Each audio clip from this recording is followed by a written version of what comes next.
I get satisfaction because I made this by hand. You know, my fingerprints are pretty much all over the edges of this. The brush strokes are all in behind. What I was thinking up here is how it was going to work. It actually works.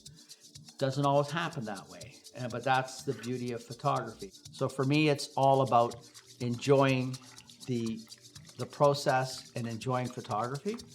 And as long as I enjoy that, I probably will keep on going until the day I die.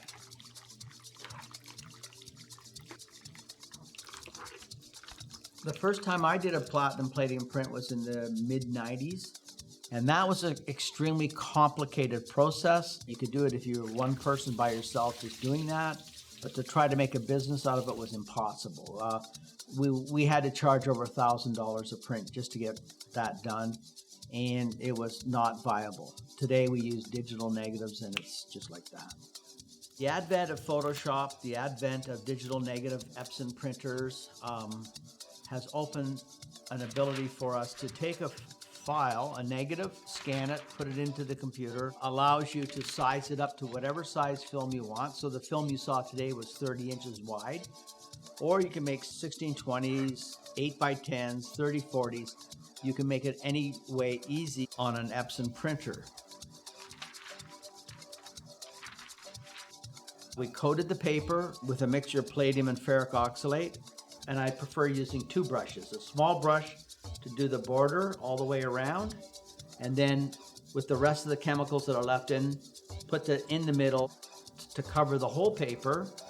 And at that moment, I'm not worried about it being smooth or perfect. I'm more worried about getting the chemistry to the whole print.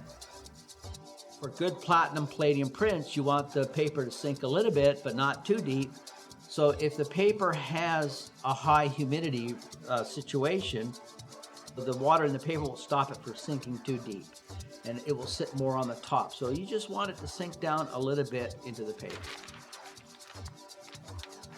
Put the negative on top, and then you expose the ultraviolet light through the negative to the paper. And it's in a contact, so the vacuum comes on, so the film, you expose for a predetermined set of time. It never changes. Now you've got what we call latent image. So we use potassium oxalate as the developer. I mix the potassium oxalate up. It gets reused and reused and reused. I mix fresh citric acid as my first clearing bath, and sodium sulfite, sodium metabisulfite. You would put the print in an empty tray. You'd have your potassium oxalate off to the side, and you pour it on. And you get all the chemistry on the print. It develops out immediately, and then after about a minute or two, go into the citric acid. And the citric acid starts cleaning out the ferric oxalate. It cleans out any unwanted metal coated on the print, and you do that for 5 minutes, and then you take it over to another tray of sodium sulfite, which clears out, finishes the clearing. Then you go into water and you wash it for a half an hour or an hour or 2 hours, whatever you want to do. And that's the technique. It's probably the best time for photography ever. With the advent of digital negatives, which make the whole process really simple, thousands and thousands of young people are learning how to do this now.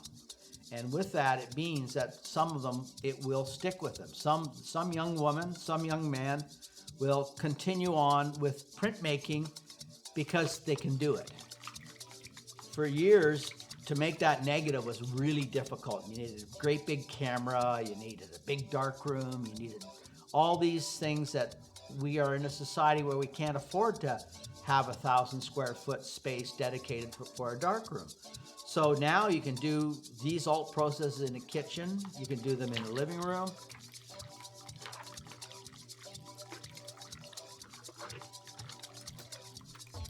I think that in today's society, we are too easily satisfied with a quick look at something. And I think that is where a lot of young people now, if they want to become great at anything, practice something and stick with it. And do it over and over and over until it's seamless.